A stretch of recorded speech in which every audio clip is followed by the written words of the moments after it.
The third presentation by Professor S. Chandrasekhar, a CSIR vision on pharmaceutical sciences. Very good morning to all of you and greetings to the fellows and other friends. What I will try to do in the next 15 minutes is to give a perspective on how CSIR is trying to position ourselves in the area of pharmaceutical science. Just to recap, all of us, I think, would like to be more healthier than wealthier, which always is a fact. And we all emulate from Professor Rao who to be very healthy, if not wealthy. And traditionally, we have been taking care for health just by prevention. So when you get a disease, you go to doctor, and then, I think when you look at the cycle, cure has always been the motto of all of us. So when you get a disease, you go to a doctor and get a cure.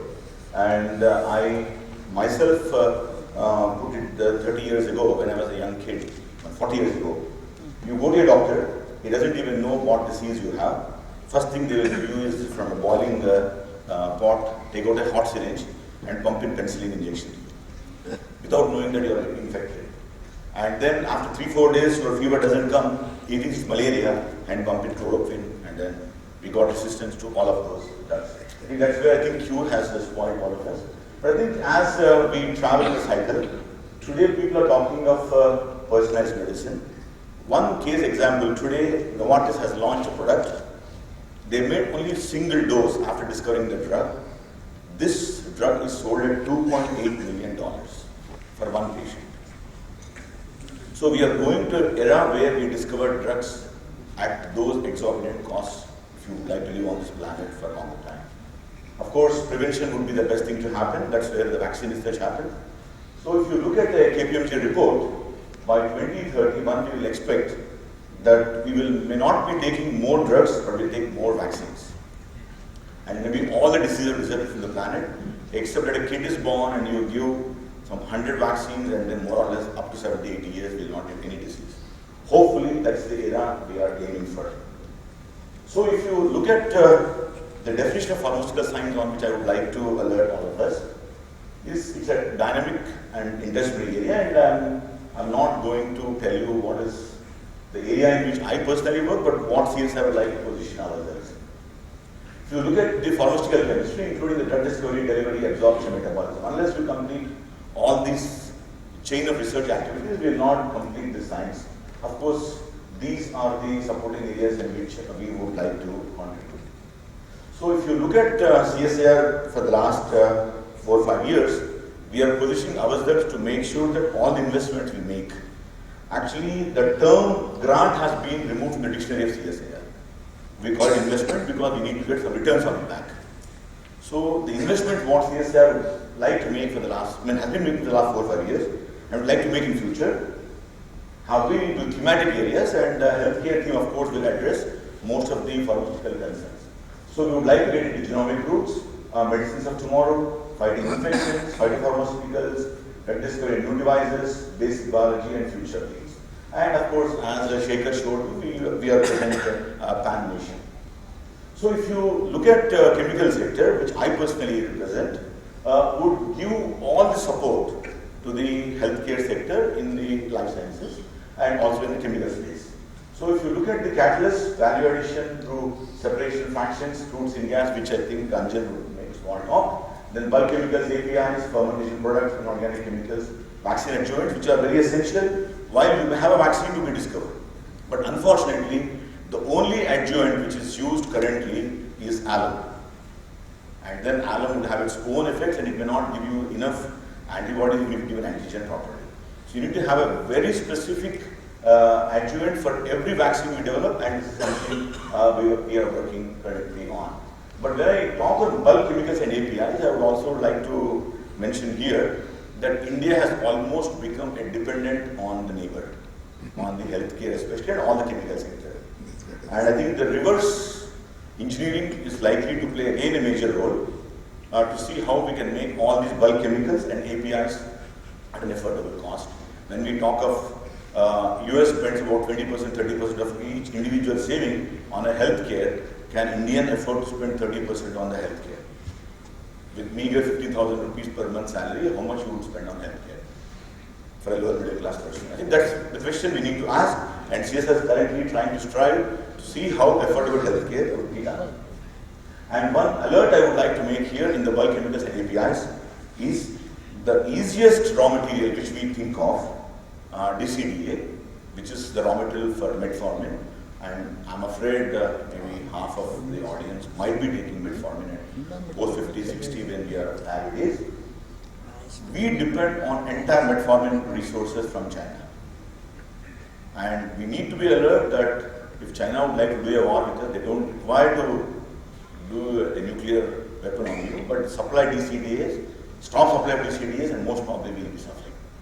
So CSR is planning to make chemicals which are of essential nature, see that by 2030, we don't depend on the neighbors.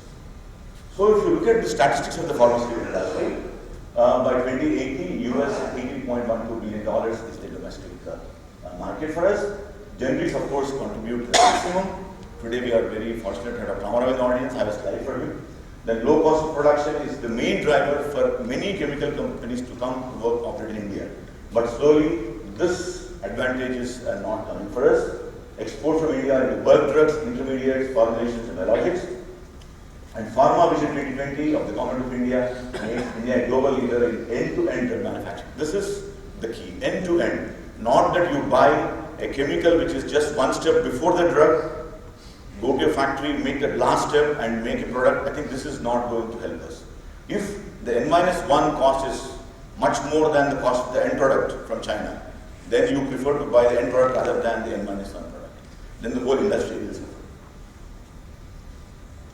So if you look at the value chain of the pharmaceutical industry, so digital of course plays an important role. Unfortunately, India has not played a major role. Only for the last 15 years, after the WTO and GATT agreement signed by the Government of India, we started getting into drug discovery because we don't have access to the new drugs which are launched into market post-2005. So if someone in US gets the same treatment, but in India we don't get the treatment till 2025 because the patent expires only after 20 years. Of course, these two sectors CSR would like to strengthen. Then manufacturing, CSR plays an important role by giving technologies for process development. Of course, fermentation, packaging, sales and marketing, of course, it relies on the industry how it operates. So if you look at the competencies, what we would like to build and what we have currently, for any drug discovery program, if you would like to be self-sufficient, I think the biology has to be strengthened. Because chemistry, I think India is already a leader globally. I think biology is something we need to add a lot of value. And these are the sectors in which we would like to invest our focus and see that we become leaders in these areas. Then of course, these are regulatory toxicology requirements. Industry is very strong in India. India now holds world's largest FDA approved facilities. That itself indicates that India is already a matured nation as a regulatory nation. And China has only like 10% less than what India has, and US has lesser FDA facilities than what we have today. So I think regulatory requirements are very critical for drug discovery, and India is gearing up for that. And of course, these are some of the areas in which we would like to invest. Recently, we have launched a program called Mission IND. Like those who work in the pharma sector would know that investigative new drug application is something we need to file to the FDA before we launch the clinical trials. And CSIR is now taking a lead to see that how an academic setting would see that new drug applications are filed and industry will take forward clinical trials. That's where we are focusing a lot of investments. Now, of course, if you look at the core competency in the chemical sector we have, of course, we have organic and medicinal chemistry, very strong presence. High throughput synthesis, we build fermentation, we are leaders. We have a lab in Chandigarh which is leader in fermentation and biotransformations. Of course, process development, key starting materials, intermediate for APIs. That's what I made a statement that even metformin we cannot make ourselves. Paracetamol, which hopefully you would like to have after my talk for a headache. Paracetamol, India is dependent on China. The 4-aminophenol we get from there, we do simple acylation and make the drug. So I think there is a need that we need to go back and start from carbon, hydrogen to build the chemicals now to beat China. So just to look at the history perspective, Cipla has taken technology from CSIR, IICT, to make AZT a global product for all the HIV patients. Of course, we have Shanwag, BGR, which is a herbal product for us, then streptokinase, Saleli, and of course this slide, which I'm sure Dr. Amarao would love to see. Dr. Yusuf Hamid was called the modern world Robin Hood on the Times cover page. He has taken the azidothymidine synthesis technology from RL Hyderabad, ISCT those days, and then made sure that a $30,000 per annum drug was drastically sold at almost $1 per pill day, and whole Africa was saved because of this research. So these are some of the generics which CSIR worked traditionally and gave technologies for industry. Again, these are some of the patent knowledge processes we developed. Especially we were working only on the yield improvement, new synthetic routes. That was the focus. But from tomorrow, I think we may not be able to afford to do this simple work of yield improvement, but we need to know how to make the raw materials also. And this cartoon tells you, which is a little hazy, but when you look at 2012, only about 8 years ago, 7 years ago, almost out of the 200 top pharmaceutical drugs, 70% were small chemical entities, like small molecules. But as time progressed, in 2016, each line has ribbons and polymers, which indicates that DNA therapies and large peptides are going to take over the small molecule research. And unfortunately, India is not geared up to handle large molecules characterization also. Today, if you would like to launch a biologic as a generic, India is not competent. While Biocon claims that recently they were able to make one biosimilar, but it is going to be an impossible task unlike the small molecule era. So if you look at 2018, 65 to 70% of the top 200 drugs now are biologics. So the era of chemicals may continue as an affordable healthcare, but for the new diseases and genetic disorders and cancer, biologics are going to play an important role. So pharmaceutical wise, the industry trends we need to capture. So greater emphasis on prevention than cure, as I mentioned to you. Personalized precision medicines, like $2 million per pill.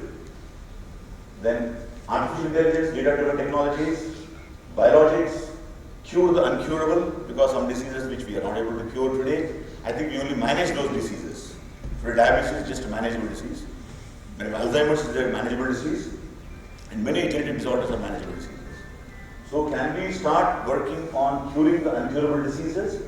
Of course, we need to get into Q-mode softwares, because no more the ethical committees and animal lovers would not allow you to start using the dogs and monkeys and mice the way you would like to use. So can we go into these areas? Immuno-oncology, bionics, and 3D printing tablets. The new technology in tablet printing, today we all know that when you buy a tablet after 6 months or 3 months, the date gets expired on that. But a day will come, already it's coming, that you will have a 3D printer at home, you will have all ingredients like in a kitchen, everyone has infinite life of those chemicals. Whenever you want to make a tablet, you put same in a flow process, make your own tablet and swallow it. And this is happening already, and first 3D printable tablet is approved by FDA. By 2030, are we ready for those technologies? And these are the questions CSIR is posing today, and hopefully we will answer to all of them. So we just launched a Mission 2.0 in CSIR, which addresses the projects of low relevance to industry, but come under essential drugs. Today, chemical industry may not like to make paracetamol or metformin because it may not give you money. Government is telling that you sell paracetamol at 25 paisa and metformin at 1 rupee tablet. Industry will stop making. But can you make a technology which makes you, the raw material cost 10 paisa, manufacturing cost 10 paisa, then industry gets excited to make this product. Peptides, unfortunately today, not many academics have expertise on making long peptides. Making a dimer or a trimer is there, but can we make 100 per? Can we make 100 per nucleoside? Today, the antisense drugs which are going to come out by 2030 are all antisense, which are like 100 more than nucleosides. And unfortunately, neither academics nor CSIR, which is half academia, half industry, we are not making our technologies. All expertise are making these products. We lost the entire leadership on fermentation. India was almost leader in fermentation. Today, China controls all the fermentation. We don't have the microbiomes which give you high yielding fermentation products. Of course, high-risk projects industry.